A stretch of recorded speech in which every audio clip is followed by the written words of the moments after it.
No, actually, it'll be going there. Yeah, he's actually going to bring this down and put it in there until we can. Gorgeous. Yeah, are they going to do the flare?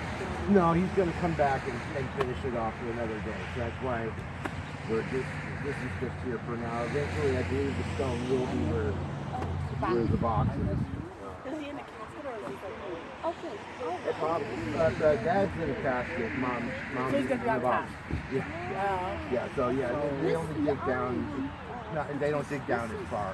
As the casket. Yeah.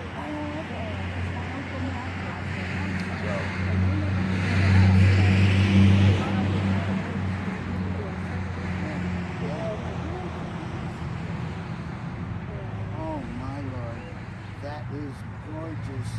Thank you. Thank That you. is gorgeous. That is absolutely beautiful. Thank They did a great job. Thank you. And I do want to comment on the fact that you will notice there are several imperfections on the stone.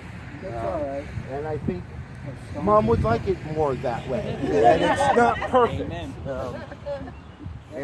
That'll keep her from flying away. Yeah, right.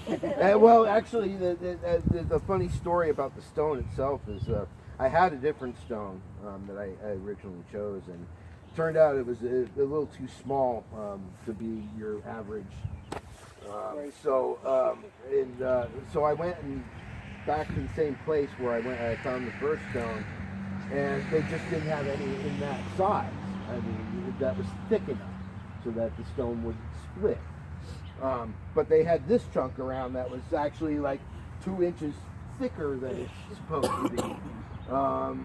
Which I talked to the guy at the memorial place, and he said, no problem, man, bring it in, I don't care, I can work on anything.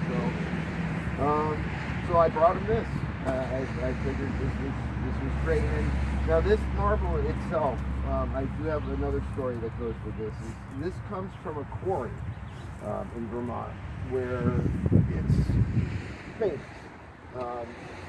The other marble that's been quarried out of here it ended up in the Arlington Cemetery. So basically, this comes from that same quarry. Not only Arlington Cemetery, but most of the marble memorials that you see around the United States, even some of the buildings, marble buildings that you see, come from all this same quarry. And it was something that attracted Mom and I to Vermont. It's just everywhere. You just look on the side of the road, there's a chunk of marble. I mean, even in our backyard, you look through some of the rocks and there's some marble. And which brings me to the next part of what I wanted to say is, Mom and I at one point were going through a bunch of the toys that were lying around the house. And she recognized these as her childhood marbles that she loved to play with. I think she said she was 5 when she first got them. And I thought originally that they might be real marbles, and I think some of them might be, but I think the blue and the other one are glass still. But anyways, it reminded me of when we moved to Vermont. We talked a lot about how crazy life is upleaving our home and all of our family. It's great to see how many, a reminder of how many we have in this family. But anyways, so the joke was kind of lost her marbles. Moving to Vermont and doing what she did. And so I'm returning it to you.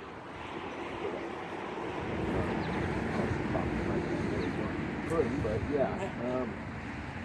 I thought this would be part of my offering.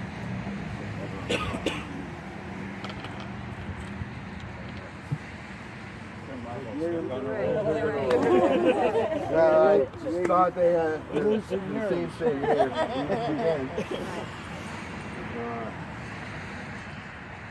But yeah, Mom was a very independent person. Yeah, she was. That's where we all got it from. But she liked to do things her own way. So, that's why we're gathered here today on Mother's Day.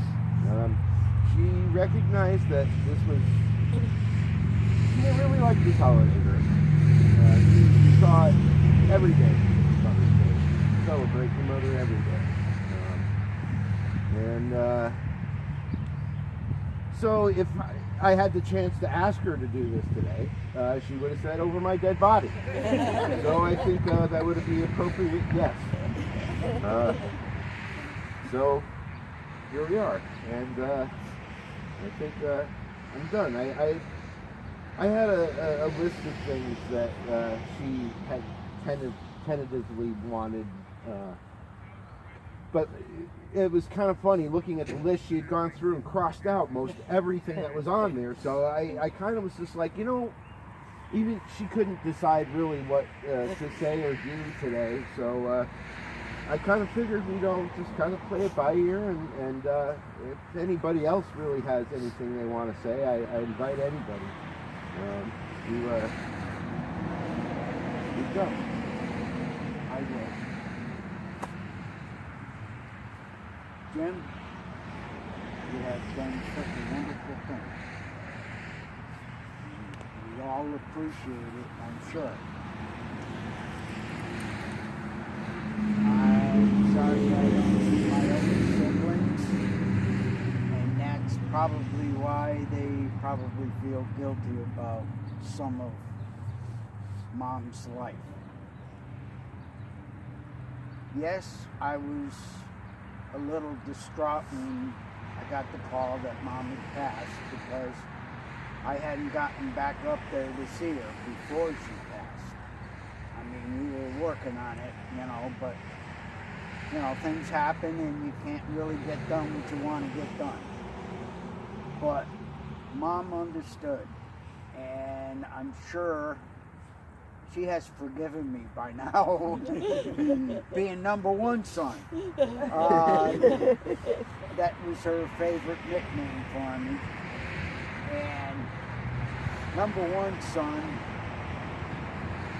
says, Mom, I know you're happy.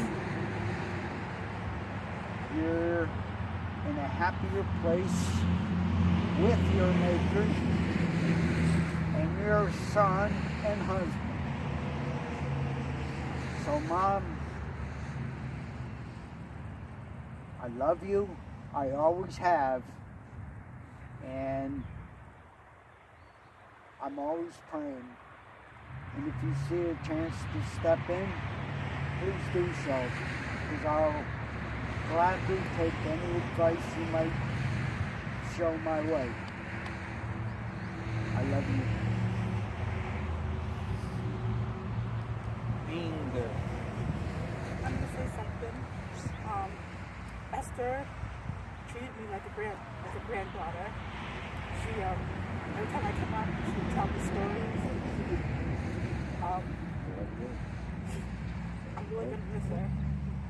I didn't have a grandmother, and because my grandparents passed away when I was younger, but she really treated me like a granddaughter. I really miss her.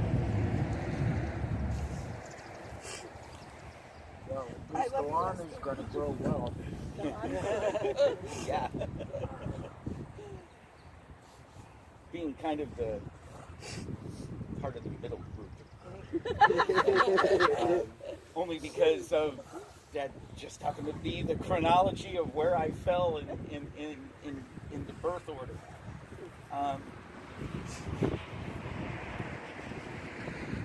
It's funny because Pam and I on the way up here yesterday, we both lost our mothers. Hers about 15 years ago, actually, not even 15 years ago. Of course, this angel, this saint,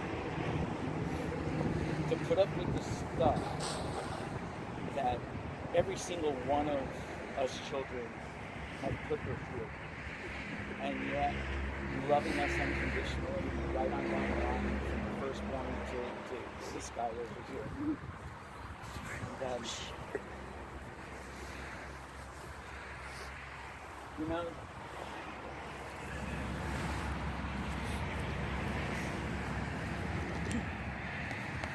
my jaw started hitting the ground this morning as y'all were pulling in here.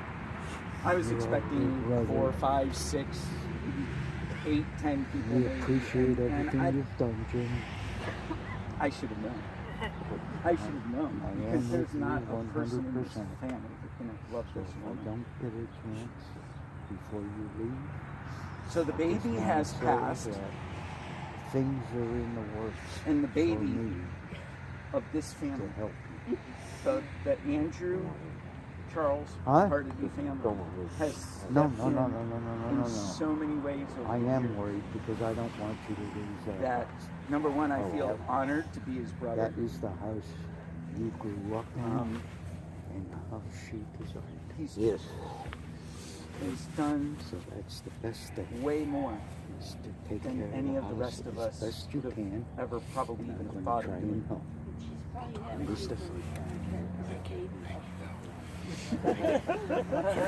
That's all right. We had our, I had our needed, my thing. foot was falling asleep. My favorite memory of her to this day stands shortly after Dad passed away. I was still taking violin lessons, and I had no way to get to my violin lessons. Mom had not driven at all, and I ended up having my violin lessons at school on Thursday. It was the only way that I could get my violin lessons. And shortly after Tom taught Mom how to drive, she took me to my first lesson. Maybe move it closer And there. just like when Dad would take me, sat there and So we waited can stand the hour until I was done and drove home. Well, after this first one, she turned to me and she said, "So, the first of many more to come." And I said, "Yeah," and it was awesome watching you play the piano with Mrs. Tower. It was just an amazing sight to behold. And that year, as all of Mrs. Tower's violin students were getting ready for our yearly recital, Mom was not going to be playing the piano at the recital. However, the pianist was not able to make it to Mrs. Tower's house, and my mom just sat there, played the piano with every single one of those violinists, all right, rehearsing for the recital. And just her skill, her willingness to just jump in when something needed to be done. You know, it's no wonder why a lot of us do that, you know, and this is the perfect example right here. And he's going to hate me saying this because he always corrects me when I say this. This guy right here gave up a lucrative music career to take care of Mom. He would never admit that, and there's no telling how much money this guy could have made if he had pursued his music career. But his mother was more important. Amen. That's what we should all remember. Amen. And not abuse. Because there's few of us that have abused the figure that guided us all the way through. So that's all I'm adding. I gotta say, if there was one lesson that Mom taught me throughout her lifetime, and probably took her entire lifetime to have to teach me, was patience. It took a lot of patience, and learning to be with her through these last years. It was difficult, watching her capacity decline at times. But yeah, patience.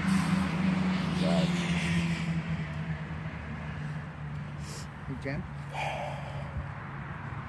What's the L and the D? Oh, it's a divider marker between Lent and Doucette. Oh, okay. Yeah, so this, like I said, the stone is, I think, eventually I've gonna. seen other ones too, so. Yeah, but I believe that's what it is. It's a divider marker between the plots, the family What a plots. beautiful spot. It is a beautiful spot. It's near the trees, and I noticed even up there, there's some of the flowers that are in our same yard. So I feel very comfortable leaving her here. I am also building a memorial for her at the house. I'm using the other piece of marble that we have, and there's a lilac tree that she really loved that I'm going to. Well, it needs to move so that it can thrive. So I'm gonna put it in a special spot and build a nice little memorial for her in the garden there, surrounded by her favorite flowers, which were usually the lilies and the lilacs. She had some peonies in the garden as well. And the other thing I did want to say is she was really wanted this to be so simple. Even at the end, she just told me that whatever container she was came in afterwards, she just wanted simply her ashes poured into the ground. And thanks to Loretta, she came up with this beautiful box that you see that we have today.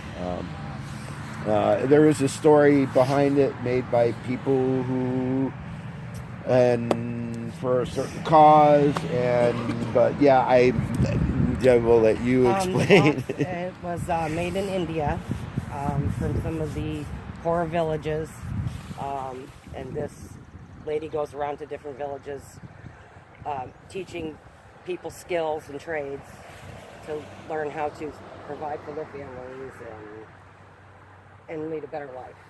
So I thought it was pretty fitting that Esther would be okay with me not putting her in the ground in the cardboard box. So I thought, well, I could probably get away with it if I did, and I just thought it was perfect. What a great symbol. It is. I mean, she loved those people and worked for them. Yep. All right, we'll stop hogging that. Yeah, if anybody else would like to say anything. I'd like to read a poem, actually, and I think this would, I'm sure you guys have heard it, but it's fitting for her.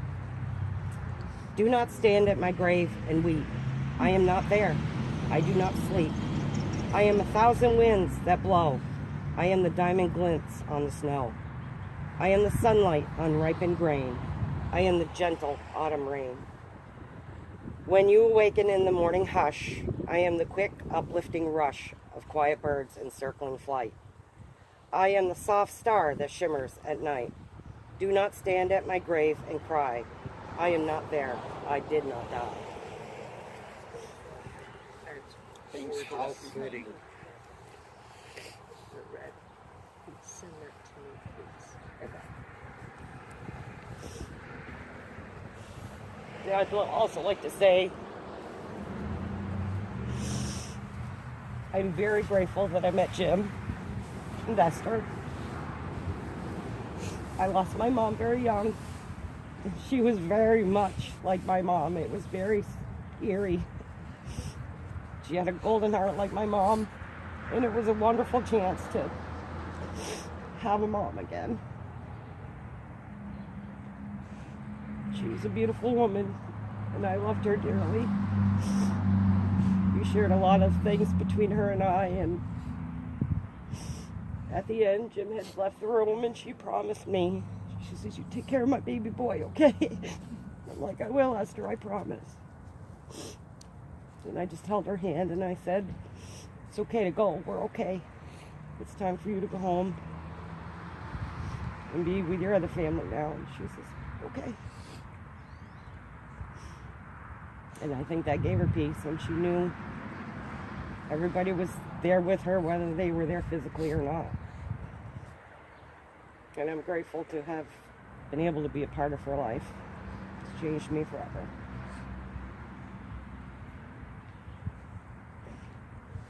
Well, I probably have known her the longest. We traveled to Watertown quite a few times together, and she loved all of you. She loved unconditionally, as you've mentioned before. It was a big move for her when she left Connecticut and the more conservative one's family, because she was the first one to really, on her own, without Hilda had left, that was with Buster's, and she left and went with just Jim, and he was such a little boy at the time. But she did what she thought was right all her life. But she loved each one of you and your siblings that aren't here. She could see the good in everyone. And she knew that everybody made mistakes. We talked about that. And no one is perfect. So now there is perfection, but it's not in this world. Jim, you certainly have done an outstanding job for many years. She was very appreciative of that. She was very happy when you did bring her down to Connecticut those times to see her and get to breathe. They were a very close family. For those of you that are new to the family, the seven girls were very, very close. They lived through the Depression years, the war years, and their parents were certainly the foundation of the family. Great faith, hardworking people, but saw the good in everyone. They truly loved Meriden, they loved their church, they loved the family. For those of you that remember when we did spend time on Union Street, that was now that family is reunited, we hope in heaven, and we'll all be there. I just want to point out a coincidence for anybody who hasn't done this. The oldest person in the family, and then the youngest person in the family to die on February 1st. Oh, It's just like the Wow. circle is just beginning and an end. And coincidentally, our Aunt Jill and my other grandmother also died on February 1st in 1961, so a long time ago. But I knew she had died on her father's birthday, but I haven't thought about beginning and the end. wow. Wow. But again, we also, Jill and then Susan, of course, and I came up to Vermont. Not a lot of times, but a fair number of times. And we would always go out to lunch.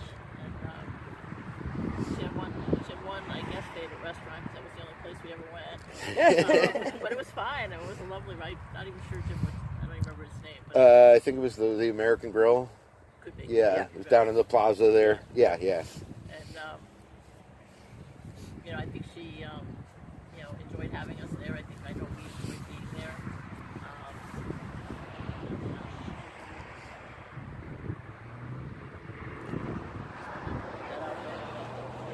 It's great. I honestly believe that when I went up and saw her in January,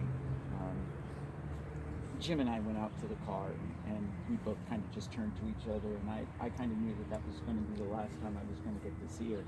And it was maybe, 2 or 3 weeks before she passed. It wasn't much longer than that. And when I got the call, the first thing that popped into my head, I said, "Your I know my mom, even an iota, she was trying to make those two numbers there the same. I'm telling you, she was trying to make them the same. Yep. But also knowing my mom and the connection that you just made, I don't know if that was in her mind at all or whatever. Yeah. But Oh. that you noticed it. You know what? It makes And mom was a total number person. Yes, she Yeah. was. Well, I think it's also there's somebody greater than us who's Of course. orchestrating. Of course. We're not going to get an argument. Everything for a reason. And everything in its time. That's right. That's right. Time to be born and time to die. You know, and that death is not permanent. It's not permanent. It's just a passing from here to there. Right. Yeah. She's got a game going already. She's probably already been quiet. Yeah, absolutely. I know I put a deck of pinochle cards in my mom's casket, so they got the cards. Now they got marbles too, so Made out of marble. right, too, right. you know? Maybe they get a But game you're of right, Parcheesi I only played going. with glass ones. Yeah. Well, Well, that was the thing. I had a huge bag of marbles of my own. Yeah. So, like I said, we were going through all these old games that we had lying around, and she was just like, "Oh, that's one of my old marbles," and I was just like, "What do you mean that's one of your old marbles?" And it's just like, "I used to play marbles," and I'm like, "Really?" So, I mean, we just kind of like dumped out the bag and started going through all of them. And I said, "Well, you tell me which ones are yours, and I'll set them aside," you know. So I did. I had this little Tupperware cup full at home, and so I just figured I'd pick out a few of them that were outstanding. Those are the things that define mom. Yeah. It really is. Yeah, and I mean, I learned so much about her. I mean, that day, we talked for an hour about the games she used to love to play when she was that age, and of course, roller skating down this hill, I guess, about behind the house that they lived in at one point. The fact that she could never stop and she'd have to fall onto the grass before she went out in the street, I guess, or something. Yeah, the Twist Street, yeah. But yeah, I guess there was a big hill out back that she would try to roller skate down, and yeah, she could never learn how to stop, I guess. That's hard to do on roller skates. Yeah, and especially the kind, and especially the kind back then, those old metal roller skates, man. There wasn't a lot of control to them. I remember trying to take those out on Christian Street. I nearly, skinned myself up pretty good. This way, I think I gave my neighbor a few gray hairs between them. Well, I think you picked out the big white one. They always. Oh well, yeah. Well, that was the shooter. So yeah, and that one did look most like a real marble instead of the glass one. But even the green one though, because there is green marble, so I think that actually was the most special one out of there, for me, anyways. But yeah. There was a variety, and there was a blue one in there too, but that one was obviously glass. Yeah, I figured, nice little handful. You can play a quick game with that one.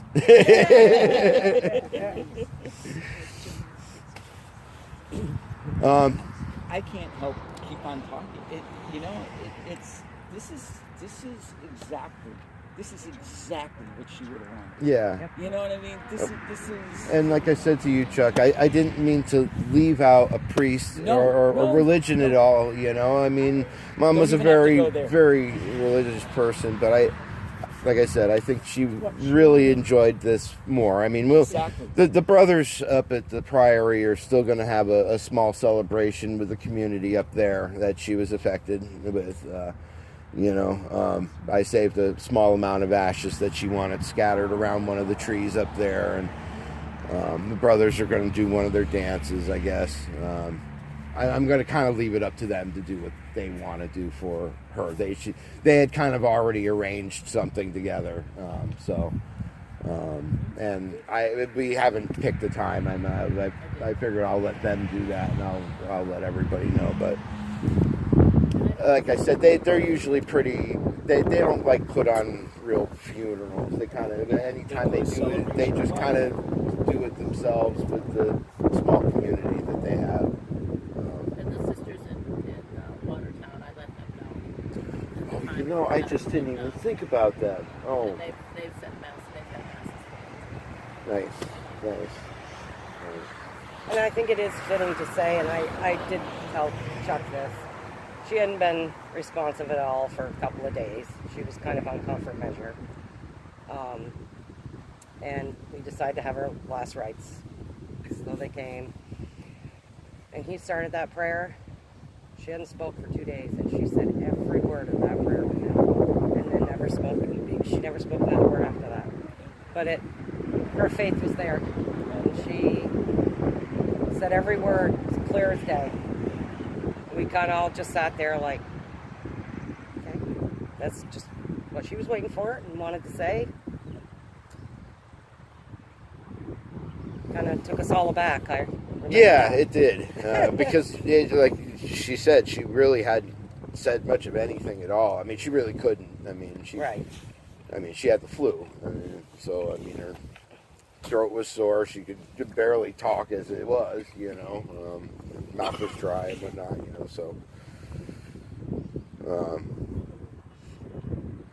but it was. I think she died as peacefully as any person could die, I think.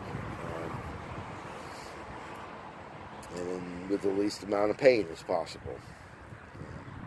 And especially with everything she had. I just amazed me every day at how strong she was, and even with her declining mental capabilities, how strong a memory she could have, and the details she could pick out. I just remember one day in the home up there where I came up to her and I was like, "Hey, Mom, how you doing?" She's like, "Man, I have been at this doctor's office all day and they still won't see me." And I'm like, okay.